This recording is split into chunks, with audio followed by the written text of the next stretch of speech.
আজকে নিয়ে চলে আসলাম মজাদার পেয়ারা মাখা। তো খুবই সাধারণ মশলা, এটাই আমার কাছে খুবই মজা লাগে।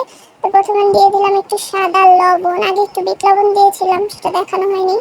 আর দিয়ে দিলাম লাল মরিচের গুঁড়ো। তারপরে ঝাঁকানাকা করে নিলাম, যেহেতু বড় বড় পেয়ারা তো হাত দিয়ে মাখালে হবে না, তাই ঝাঁকানাকা করে নিলাম। তারপরে ঝাঁকানাকা করা হয়ে গেলে এবার একটা ভদ্র প্লেটে উঠিয়ে নিলাম। প্লেটে উঠিয়ে নিচ্ছিলাম সবগুলো পেয়ারা। তার মধ্যে দেখছেন পেয়ারাগুলো দুষ্টামি করতেছিল, তো ভালো মতো উঠতেছিলই না সুন্দরভাবে সাজানো। যাক, সাজানোর দরকার নেই, আমি খাবো, এখন খেয়ে ফেলবো, তাই ওইভাবেই রেখে দিলাম, যেমনি পারি সেমনি রেখে দিলাম। তো ওইভাবে রেখে দিয়ে ভালোভাবে সাজানো হয়ে গেলে এবার আপনাদেরকে একটু দেখিয়ে নিলাম। এই যে দেখেন আমার পেয়ারা মাখা, এটা কিন্তু খুব স্বাদের হয়। তারপরে এই যে খেয়ে নিলাম।